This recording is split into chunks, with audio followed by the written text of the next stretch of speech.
Os conservadores da União Democrática Cristã venceram neste domingo a eleição na Alemanha. Luca Bassani, o nosso alemão de coração, está por lá e vai trazer as informações para a gente agora. Uma guinada à direita, que marca a história aí da Alemanha. Conte o cenário também em que entra Friedrich Merz nesse momento. Em Luca Bassani, bem-vindo. Boa tarde a você, Evandro. Boa semana a todos que nos acompanham aqui. Realmente foi uma vitória muito grande das direitas e uma derrota muito significativa para os sociais-democratas. A legenda de esquerda, talvez das mais tradicionais da política europeia, fundada em 1875 e que há mais de 100 anos, ou seja, desde a República de Weimar, não tinha um desempenho eleitoral tão pífio. Os sociais-democratas de Olaf Scholz, o atual chanceler, fizeram apenas 16,5% e provavelmente estarão no governo no próximo governo como apenas figurantes, Importante dizer que quem venceu foram os conservadores da centro-direita Democracia Cristã, com cerca de 29% dos votos e, portanto, deverão fazer uma coalizão para governar. Muitos acreditam que até uma coalizão com os próprios sociais-democratas, já que não há um entendimento com a outra legenda de direita. Aí a direita mais radical, a chamada por muitos também de extrema-direita, a AfD, que também fez história ontem na sua maior votação da história, conseguindo quase 21%, dobrando a quantidade de votos praticamente que tinha feito em 2021 e se colocando certamente como uma voz muito importante na política alemã.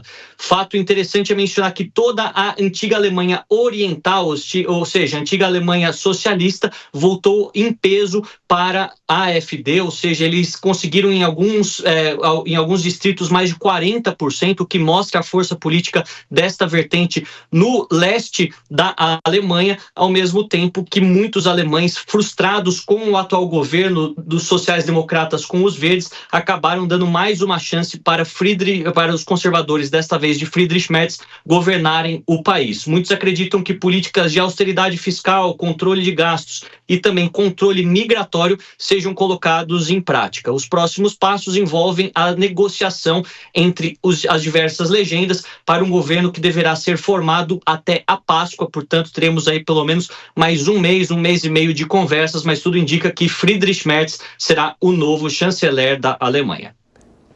Obrigado, viu, Luca Bassani? Um ótimo trabalho para você. Agora, 4h23, o pessoal da rádio vai para um rápido intervalo. Daqui a pouco espero vocês.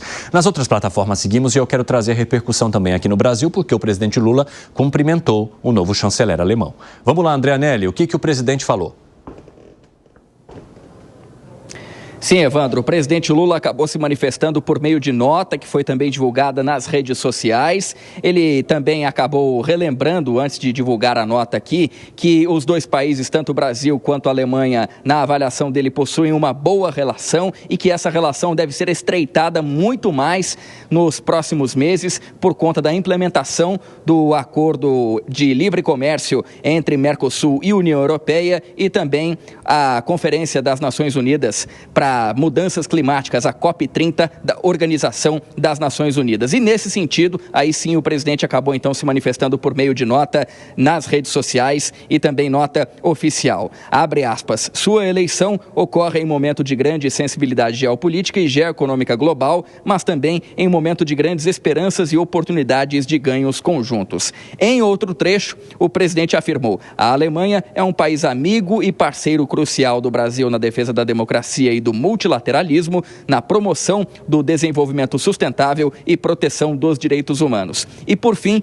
o presidente disse, nossos países têm forte histórico de atuação conjunta por reformas na governança global. Estou convencido de que seguiremos trabalhando juntos para ampliar as convergências e complementariedades em prol de uma inserção internacional cada vez mais competitiva de ambos, completou assim então o presidente. Lula, nessa nota a gente destaca também, contextualiza também que mais uma vez voltou a se referir na chamada governança global, fazendo com que os países do também chamado Sul Global, do qual o Brasil faz parte, acabem tendo, por exemplo, mais peso em relação a decisões da Organização das Nações Unidas, uma cadeira permanente no Conselho de Segurança da própria ONU e acabou fazendo essa citação dizendo que a Alemanha é parceira do Brasil e também dos demais países do sul global na luta por esse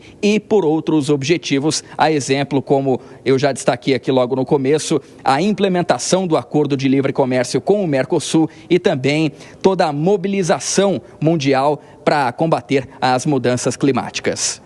Evandro. Muito obrigado, Andrianelli. Bom trabalho para você. Daqui a pouco conversamos mais. Fábio Piperno, a Alemanha sempre foi um país importante para o Brasil nesse acordo Mercosul-União Europeia, né? Foi um país que ofereceu um apoio desde o início, não colocou entraves. Você acha que a mudança do chanceler dificulta alguma coisa ou o presidente Lula vai conseguir manter essas porteiras abertas? Não, acho que não dificulta absolutamente nada essa relação Brasil-Alemanha nessa questão da União Mercosul com a União Europeia. Vejam, o primeiro-ministro que deve deixar o poder em abril, Olaf Scholz, era muito próximo ao presidente Lula, né?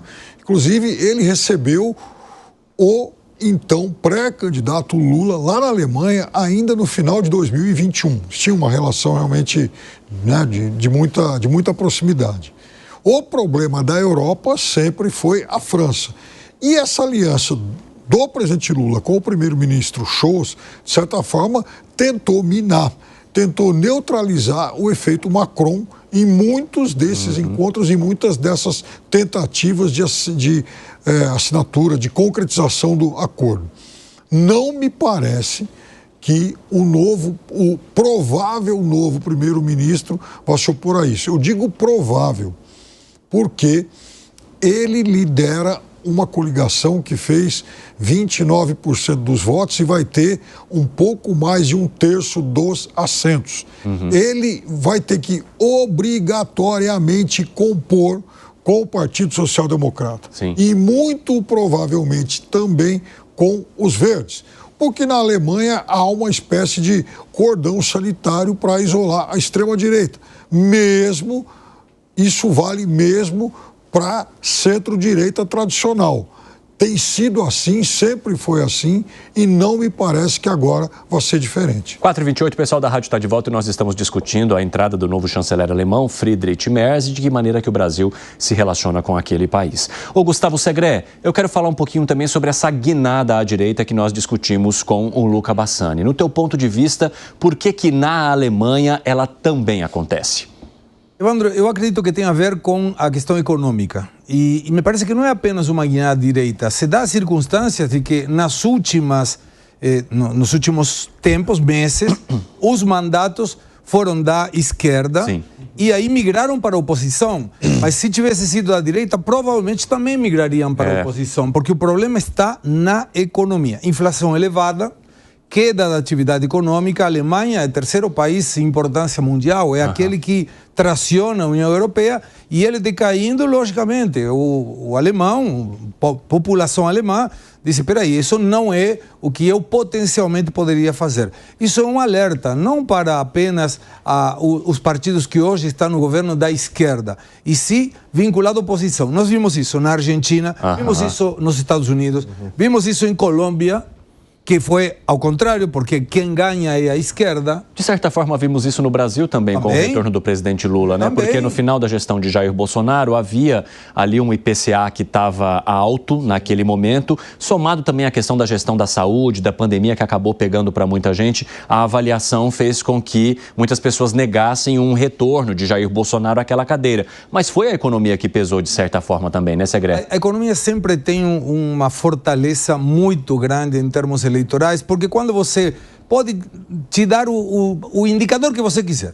Se você vai no supermercado e cada vez o teu dinheiro rende mais, ou rende menos, perdão, então estamos falando de que não adianta que você me conte, você governo me conte que a coisa está maravilhosa, porque eu não sinto isso.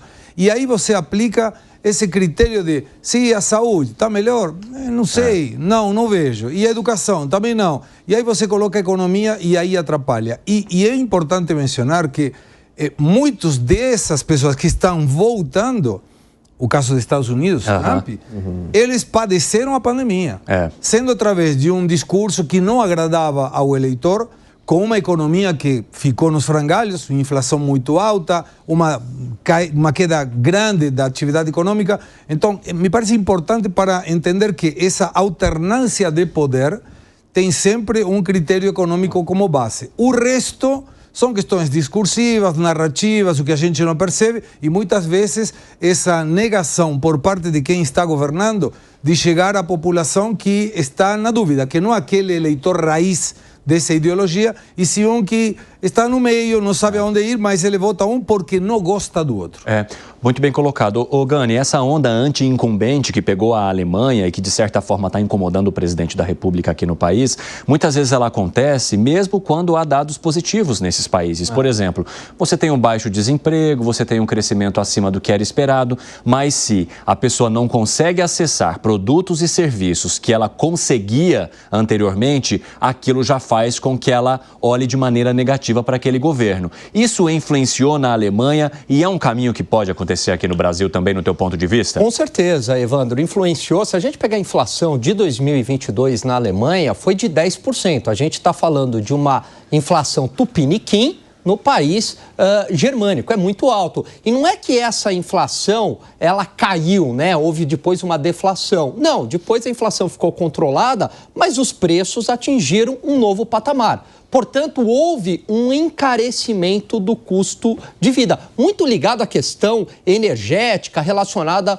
à guerra entre Rússia e Ucrânia. E aí, para piorar, a Alemanha, no ano passado, Evandro, teve um decréscimo do PIB. Para 2024, é previsto uma estagnação do PIB. E para 2025, para este ano, um crescimento de 0,7%. Ou seja, é um país que viveu um período inflacionário e depois dessa inflação, tecnicamente, se encontra em recessão. Então, a questão econômica pesa bastante e aí vamos trazer aqui para o Brasil.